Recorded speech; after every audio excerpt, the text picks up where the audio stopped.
All right, and we are live. Hello, everyone. Welcome to our Gen webinar. Uh, just always like to get these started. This one's going to be a little bit longer. If you joined us for our Tuesday live stream, the difference between that and this one is this one's a little bit more structured. The goals of this one is kind of talking about exploring the applications of generative AI in immigration, as well as talking about some things regarding prompt creation.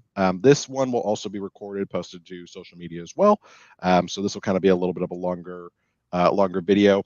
Josh Wardell should be joining us here as well. If you guys don't know, I'm Josh Sennett. I'm do sales and marketing here at Visa Law AI. I'm joined here by Greg Siskin, who I'm sure everyone is aware of it at this point.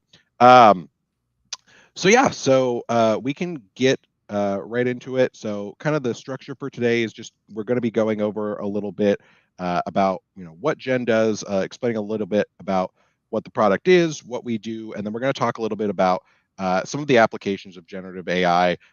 Again, like I mentioned, specifically prompt creation and other things like that, and how that can be used in a immigration setting. Greg, any thoughts with that one so far, or No, it's anything? good going. Cool.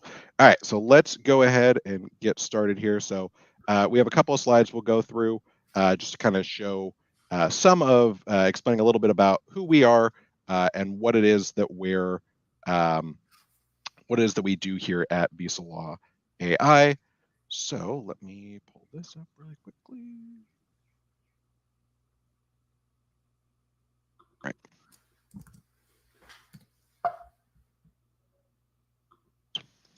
Oop. All right. It's fun. Always technical difficulties make it so fun. All right. Let me share my screen.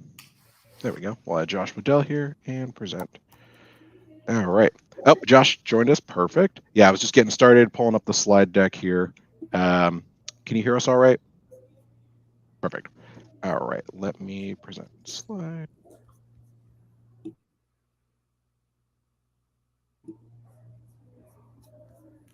All right. Let's get this going. Pulling slides up. I think we had this set up through Josh's at first, but no worries.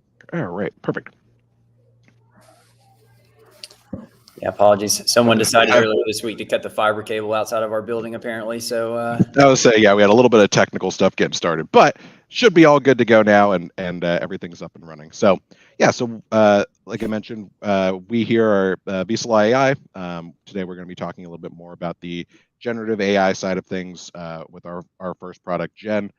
With that, Gen is the our first kind of main launch.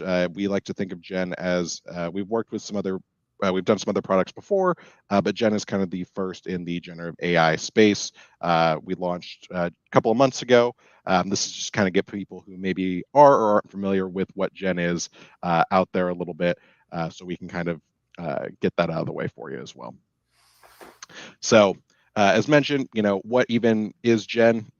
Gen is our first product. It's a legal research assistant for immigration attorneys. We have one of the largest. We haven't clarified this 100%, but we do like to say we may have one of the world's largest libraries in terms of immigration content between primary and secondary sources. As well with that, we also have GPT functionality in there, so private GPT, as well as some document Q&A features. Document Q&A features are where you can query your own documentation. So with that, that's really where we see a lot of the customizability of Gen coming into play. And that's where a lot of this prompt creation is going to come into here as well. So again, prompt creation is we'll go into a little bit more in depth here, but kind of best practices and things that we can run through. And I'm sure Greg will. Greg has a million and one different prompts that I'm sure that he'd be willing to share and explain his notes on. As mentioned, this is just kind of giving a quick visual of all of the. Let me actually remove us from visual.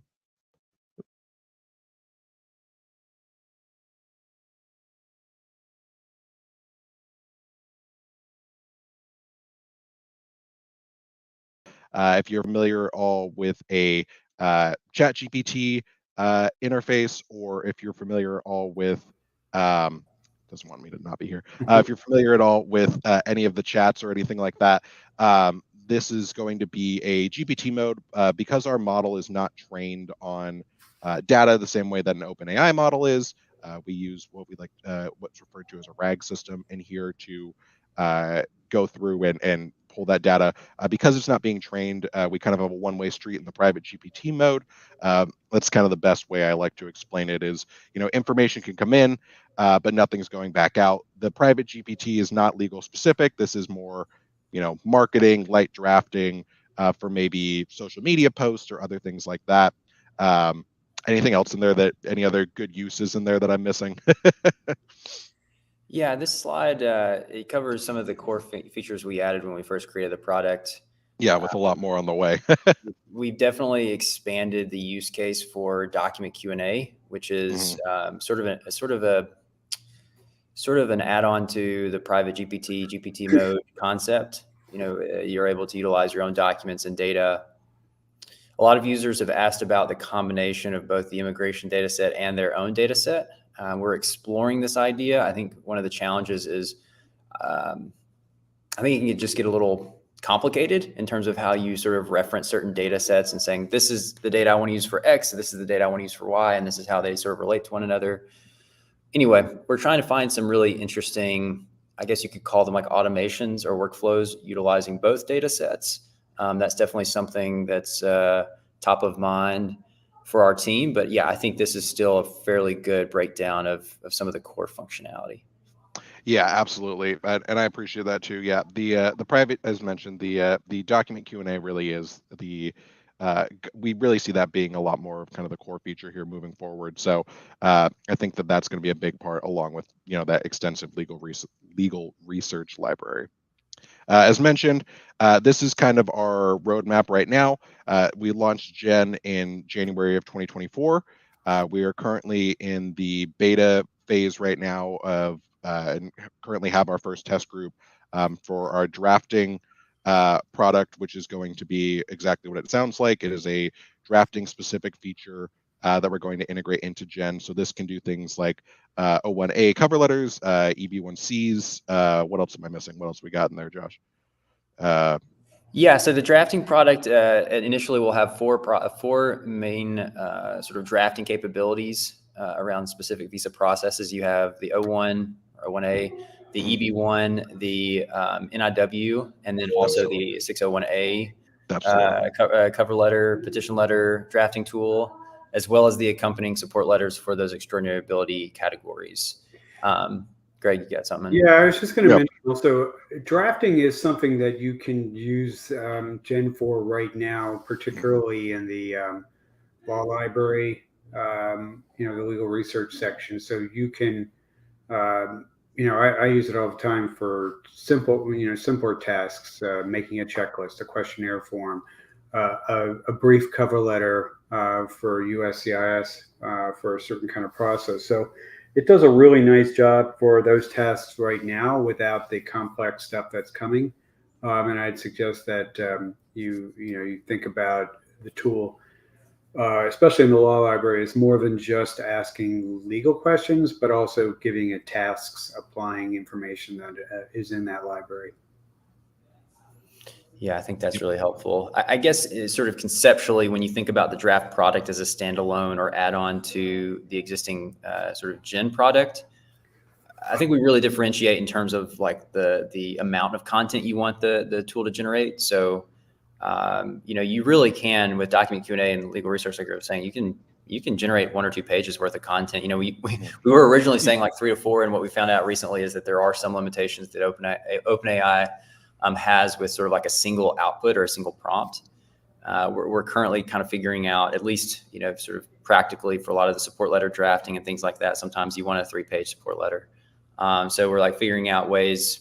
We have methods of doing it, but in terms of like the chat interface, how we interact in Gen, wanting to find a more streamlined approach. But anyway, I think that's how we sort of differentiated the two. Like these are the things we're doing in Gen, and these are like the specific use cases we identify. It's really about the sort of content limit not really about the style or substance of the output itself. It's more just about like that technical limitation in the language models. But and even with that, I even yesterday explored.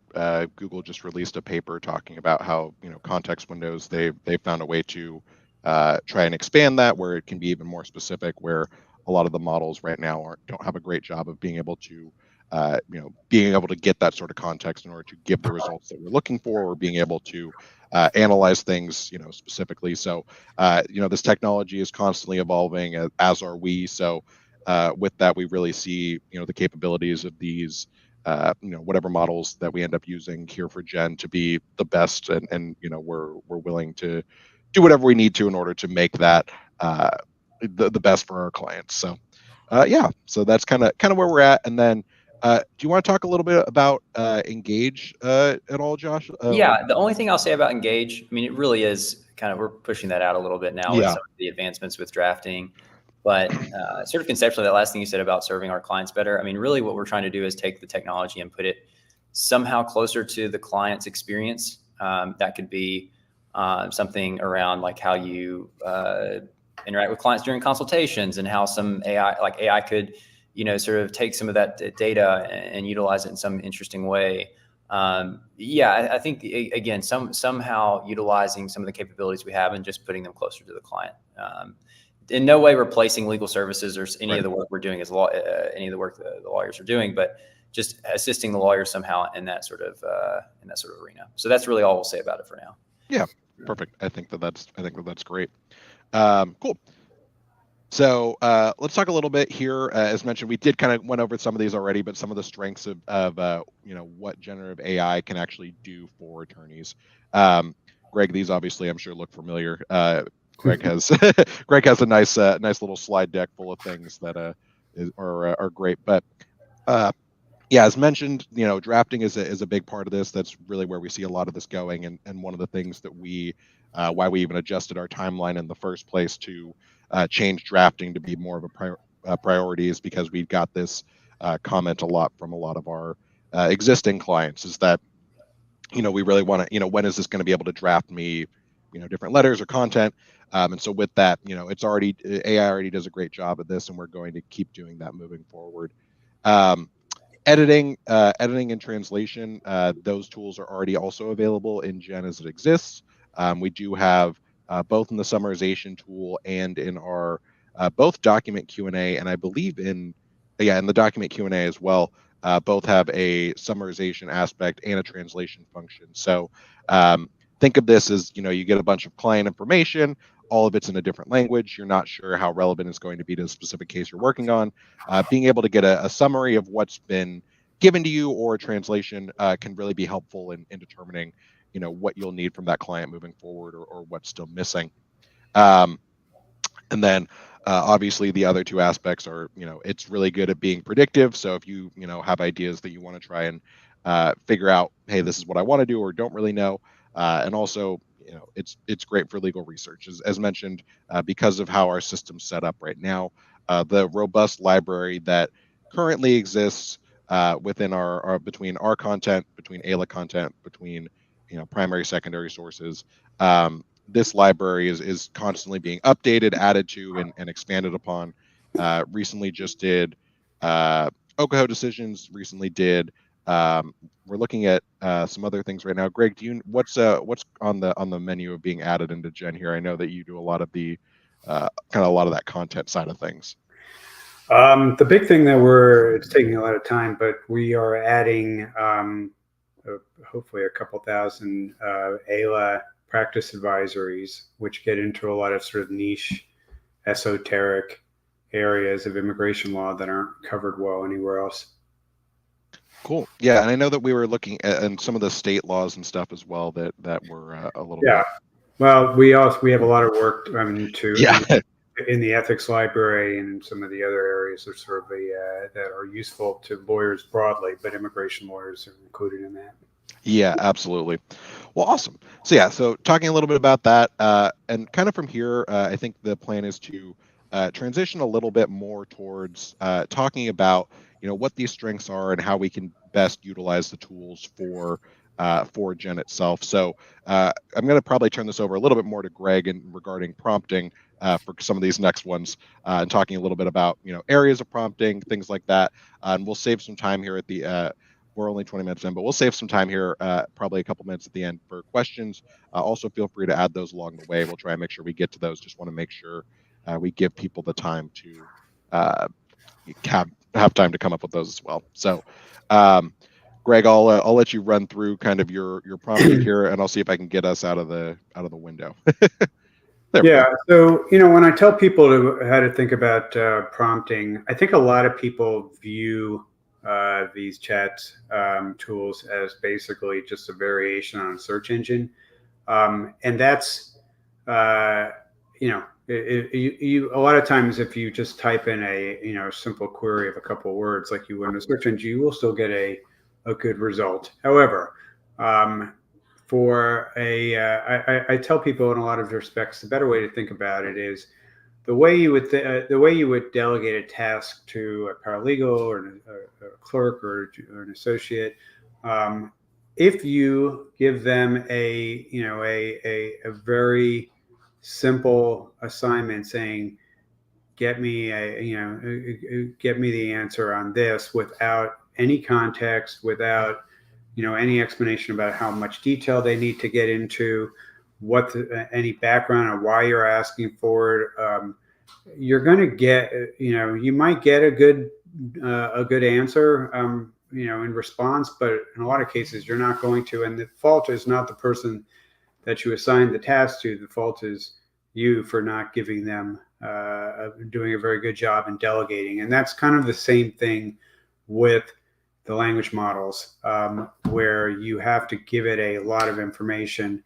Well, you don't have to, but if to the extent you give it more information, you're going to get a better answer. So I've broken it down on this slide to sort of 8 things to think about on there, but there's actually quite a few more that I could probably come up with as far as tips for how to produce a good prompt. But first and foremost, give it a background about what it is, what the task is at hand. Give it a little detail about what why you're asking and what it is that you're hoping that it will do, and then give it a role. So you might say that you are an eager law clerk, or you are a practice management consultant if you're asking for information on practice management advice. But give it that persona, that what role you're delegating the task to. Tell it what you're looking for in terms of how you want the answer structured. So do you want it done with specific sections? Do you want it done with bullet points? How do you want that memo to come to you? Sometimes prompts and these models perform better when you ask it to give you step-by-step, take you to a particular answer. So this is something actually, Josh, when I was talking about the other day with the visa bulletin example, where I'm still struggling somewhat when I give it a task where I will give it a list of foreign nationals and visa categories, and then I'll ask it to tell me which of them are current under the most recent visa bulletin. And I think these tasks do better when you lay out step by step what it is that you're asking them to do. So I might say, first, review this document and pull out the current priority date for each particular country and each particular category. Then I want you to compare it to step 2, compare it to this list, and then the step 3 would be determine which of these people have priority dates that are earlier than the dates that are on there. Basically, sort of laying out step by step, even though as humans, in a lot of cases, we sort of look at it and know exactly what we want without having to sort of in our mind think step. each part of it that you're going to do. You'll get a better result from these models if you can sort of lay out the task that it's going to be doing one part at a time. If you can give it examples, so let's say you're asking it to do a support letter. I think, Josh, we were talking about maybe showing that later. Yeah.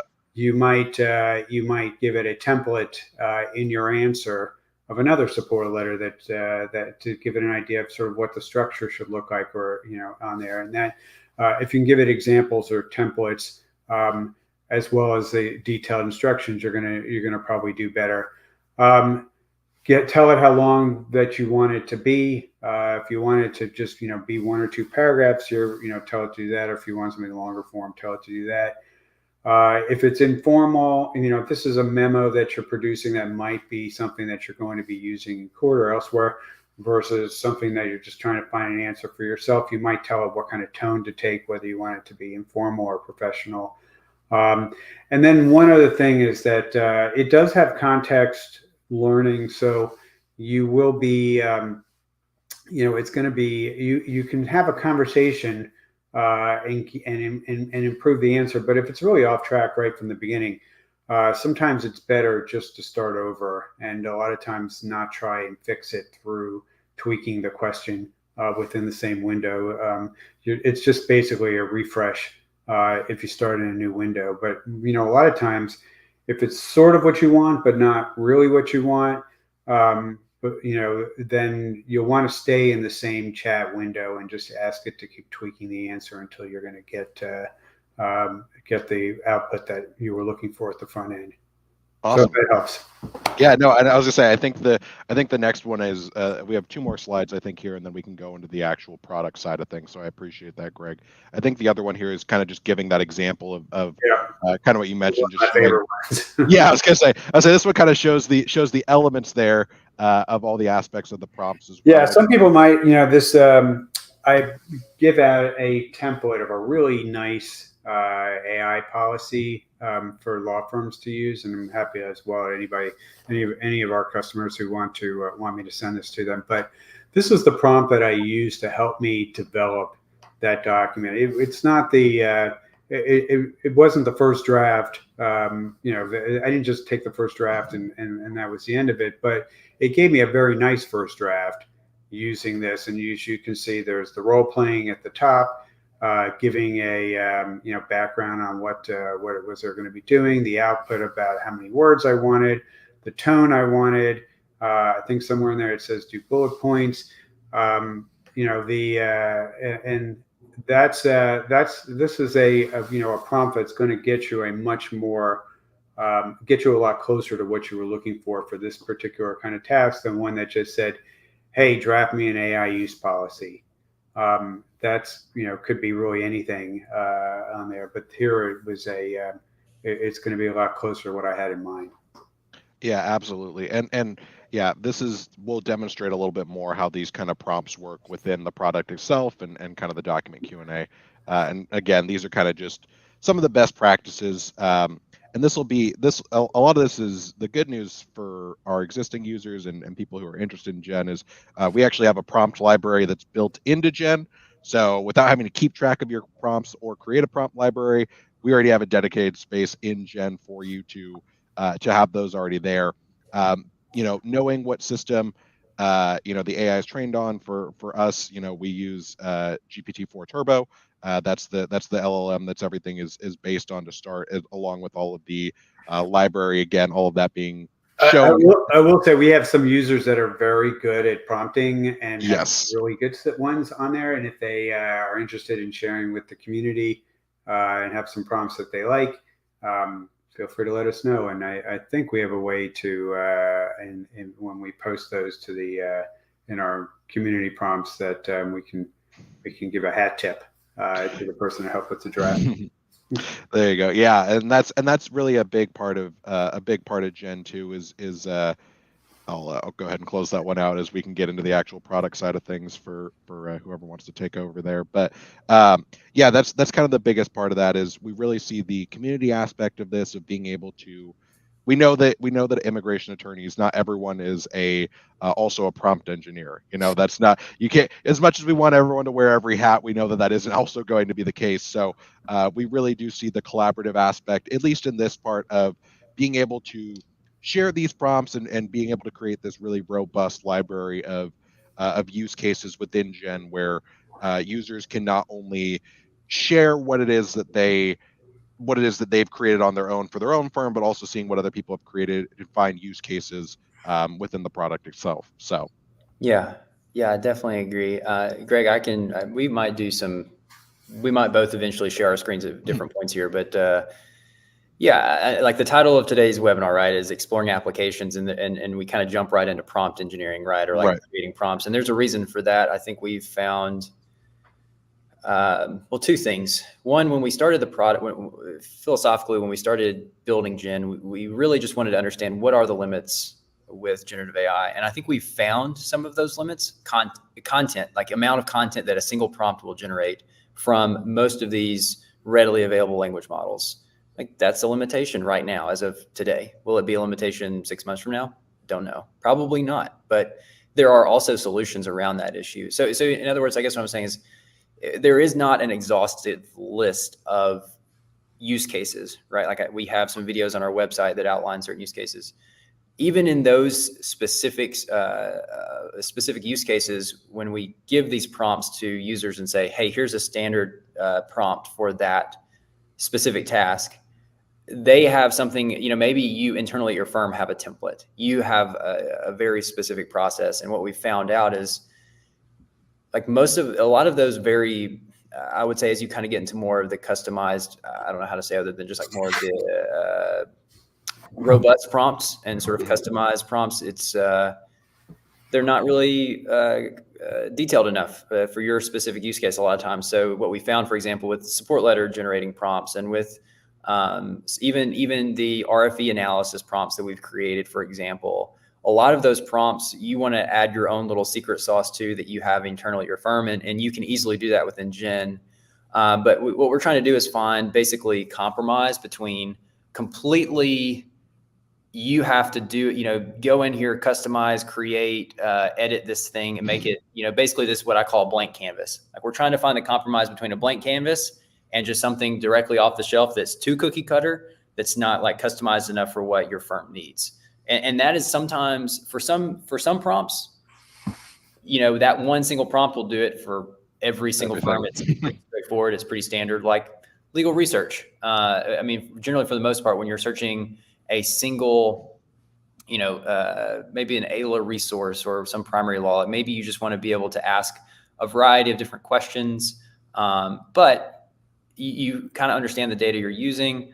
When it comes to something like your own content, for example, that's where it can get very, very customized. Like maybe you have a specific kind of internal resource that you want to share only internally or utilize. So anyway, I guess what I'm trying to get at is we're trying to find the balance. Sometimes it's a little bit harder, or a little bit easier said than done, I guess.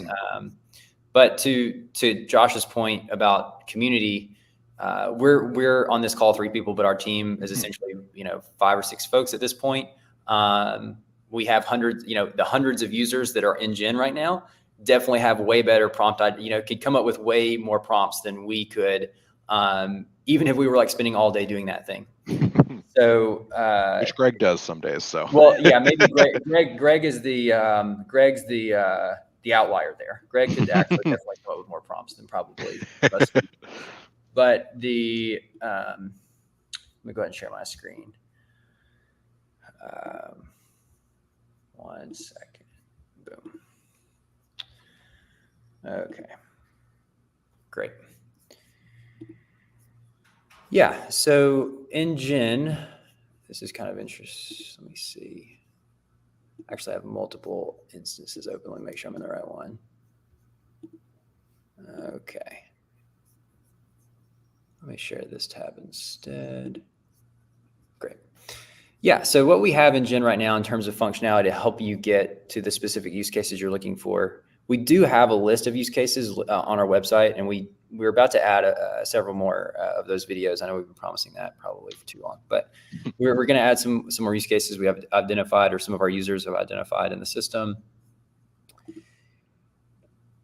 Every user has the ability to go into their prompt library and create any infinite number of prompts that are applicable for their firm. When you create an account, though, you'll have by default some what we call system prompts. At the moment, we call them system prompts. They're just really simple. Like, for example, simple translate. Maybe you just want to upload a file, upload a document. Some users have asked about handwriting recognition. I will say with GPT-4 Turbo, the handwriting recognition has gotten even better. So if you do want to like upload handwritten notes or handwritten documentation, now we're actually even testing out the capabilities of vision. So that could be that at some point in the future, it could like identify pictures of things. Like, I don't exactly know what the extent of that's going to be, but again, this technology is continuing to expand. It just also allows for aspects of accessibility with that too. Yes, absolutely. So if I were just to go in here in our system, again, legal research, we have a default prompt within legal research right now. So users are not, you're not really tweaking the sort of standard research prompt that we've identified. And Greg, I might let you kind of share some use cases in a minute of what you're talking about, where you can sort of follow in a chain of different like queries or questions and kind of get, drafted documents or memos. I really enjoy working in document Q&A and helping firms find like their own specific kind of, I don't know, I call it like their secret sauce prompts, if you will. So you can use your own data, you can add your own documents. And this is pretty, I'm sure folks who have been using other AI products or are familiar with other AI tools, a lot of this functionality will feel somewhat similar, maybe to a ChatGPT type of experience. Again, the difference here is just, I think, the level of customization you have. So like, for example, I use these and I'm going to use like some of the things that you've probably seen before, maybe some that you haven't. So basically in this example, I'm just going to ask a question to an employee handbook. Like, what is our vacation policy, right? So something really simple. And it should essentially just give a really concise summary of, whatever that vacation policy is at the firm. So again, it's just like, think of it like it's not an exhaustive list at this point. We're still identifying limits. One of the things we were talking about was like ways to improve prompts. Specifically, I know a lot of folks in the sort of extraordinary ability area have been trying to figure out how to make the output a little bit longer. We have some technical things we're testing, which will solve that problem. But for now, what we found to be the most helpful in terms of maybe getting a few hundred more words or something like that, we tried out something today that was actually quite interesting, which is rewarding the AI. So like, for example, in a prompt, we might have something like, hang on, let me go. Let me actually zoom out just a bit and I'll show you what I'm talking about.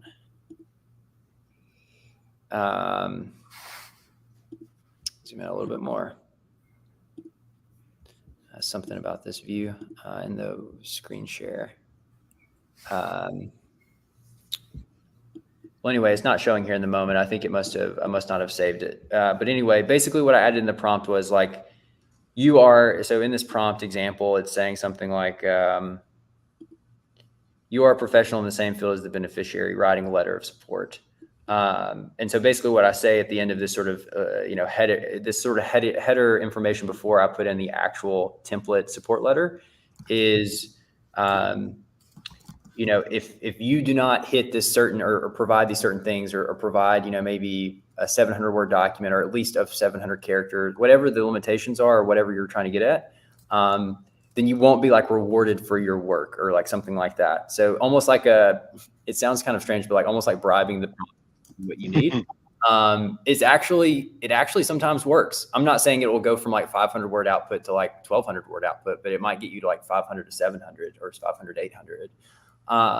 So just like little things like that we're like kind of figuring out little, I don't know, sort of like tricks, but treat an AI again like you would treat an assistant, like or someone who you want, if they provide a certain level of performance, you like reward them for that performance, right? Like,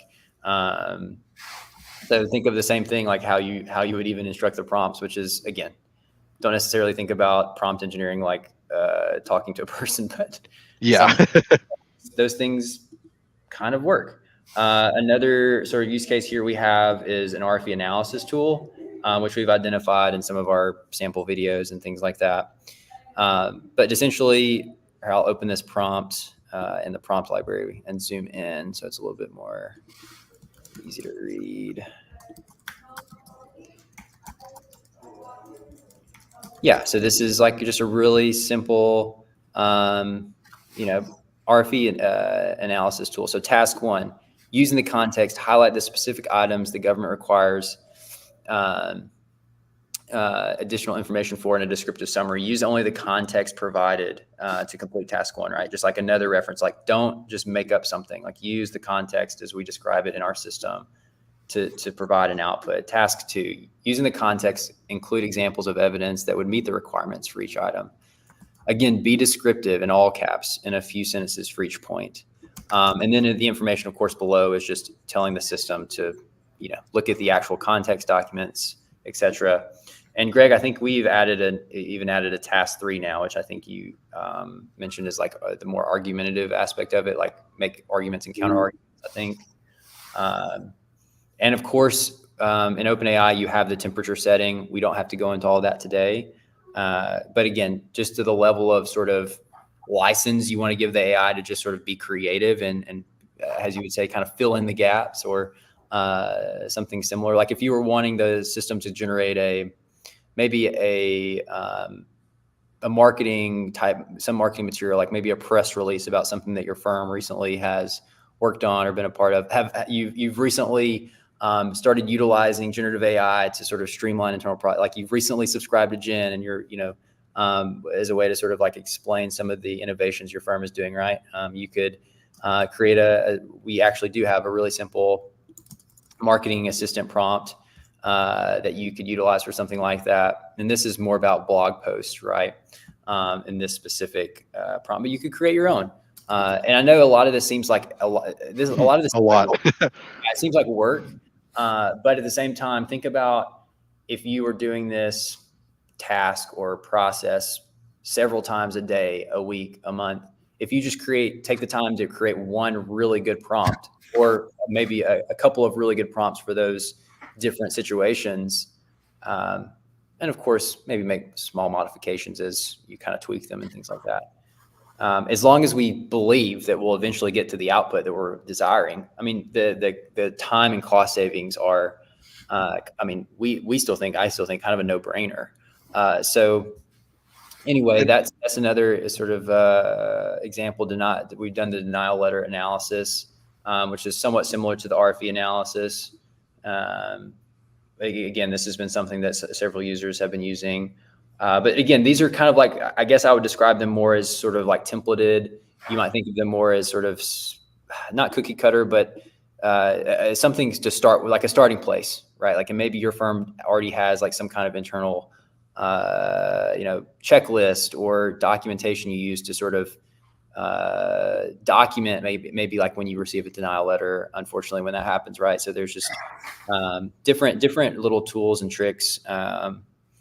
Yeah. So I think this is sort of just like an idea of what's possible that we have in Gen right now. I think one of the things we're really hopeful for is to go, again, from the white canvas or blank canvas to something really streamlined.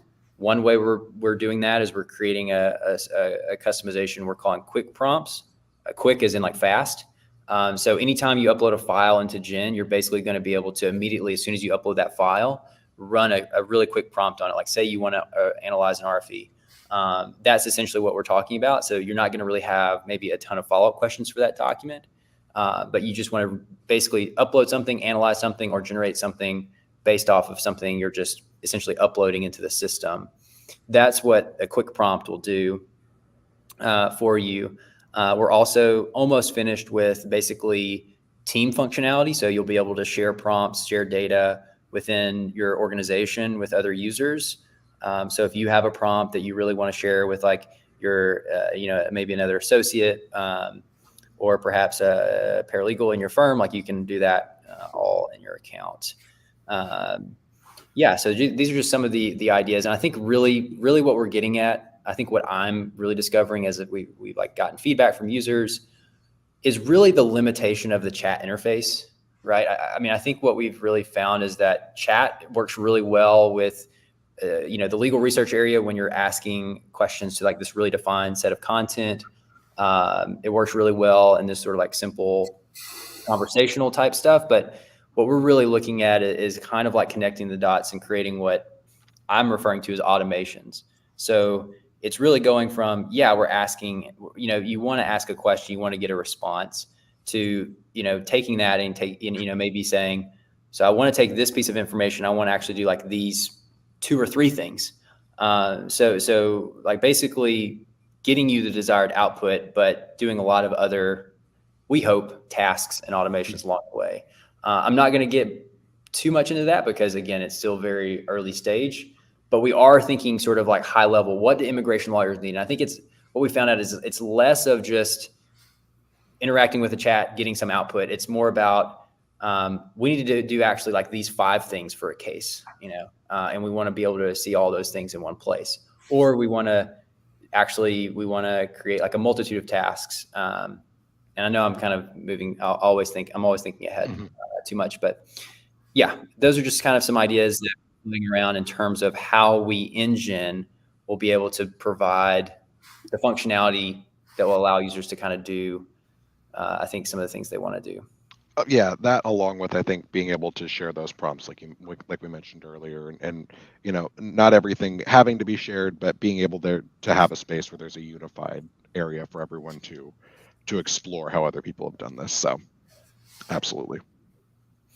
Yeah, and I think we've got like maybe 20 more minutes. I mean, I guess we can see who all has any. I mean, if anyone has any, if you have any questions about, I don't know, anything we mentioned, prompt or not a specific prompt, but a specific use case for Gen, we definitely like to talk through that use case on the call.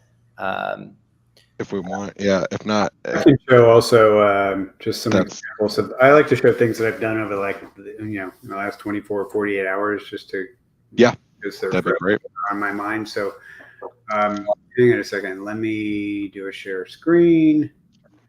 Let's see. I want to do let's start with the window and then hang on a second. Hold on. I think you have to like let me in. Oh, let's see. Oh. Yeah, there you are. There we go. All right. Sorry. Are you seeing my? Yeah, we got it now. Are you seeing Jen? Okay. Yeah. All right. So just a couple of things that let's see. This was yeah. So this is something that yesterday I had a query from somebody that person is born abroad on a military base to U.S. citizens. Hey, Greg, would you mind zooming in just a little bit on your on the window itself? That way we can make sure people can see it.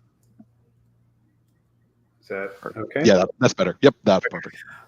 So this was a simple fact pattern.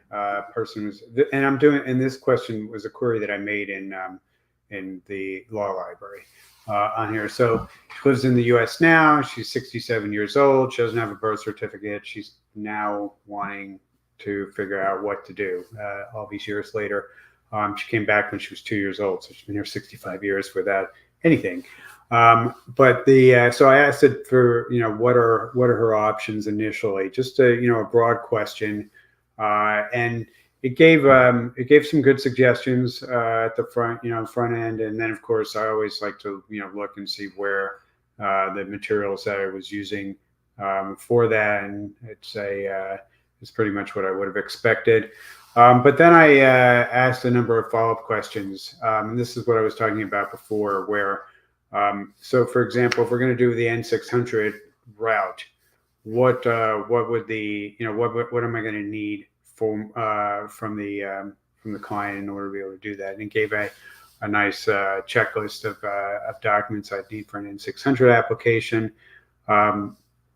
The consular report of birth abroad is something that I don't know that much about. So I asked it for it to give me more information on how to apply for that, and it was able to sort of dig in.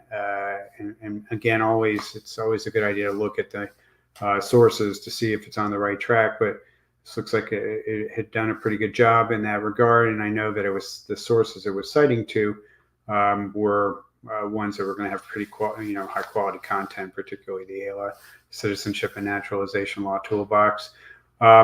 Then I asked it for it to talk about how to apply for a passport if I didn't have a birth certificate or a consular report of birth abroad, and about what alternate proof, and it was able to kind of dig into that. I asked it, and this is sort of an example of what I was talking about before, that depending on, if you don't do a good job in sort of like putting your question in, you're not going to get the best answer. But this was draft a questionnaire form for an N600, and I thought it was going to be like a client questionnaire form, but I didn't say draft a questionnaire form for a client on there, and it gave me sort of an internal checklist for how to actually prepare that application, which might be useful, but that's not what I was asking for. So I went back and I actually said thanks, but I was looking for this, the questionnaire form for a client, and then of course it comes back and it gave me a really nice one on here. And then the last thing I asked it to do was to do a cover letter for USCIS for an N600 that I could send. And the cover letter is a good template. Obviously, it's going to be tweaked depending on which actual supporting documentation I'm including. I'd always double check to make sure that the mailing address is still the right one that it's pulling from in here. But as you can see, it did a pretty good job with that. I used both the law library and private GPT with the same question to see what I would do. But I gave a panel presentation last night at a senior citizens community as a favor to a friend, and it was about immigration, myths about U.S. immigration on there. And I asked it to give me a list of 5 things that I could talk about because I didn't have that much time on here, and it gave actually a pretty nice job on here. I was a little surprised that it came out of a law library because I didn't really think we had materials on that. We do have an advocacy library, and I didn't actually specify go to the advocacy library, but it did a pretty good job. And then I went into private GPT to see what OpenAI would do, and it did it didn't give the exact same answer, but it gave a pretty good answer on there nonetheless. So, those were some things that that you can use it basically for those kind of tasks all day long. But the one about the N600s and applying for passports, that's the kind of stuff that comes up every day for immigration lawyers, where you're going to have to do a little bit to find out sort of like what, especially on something that you don't see that often. That's a good time to start digging in.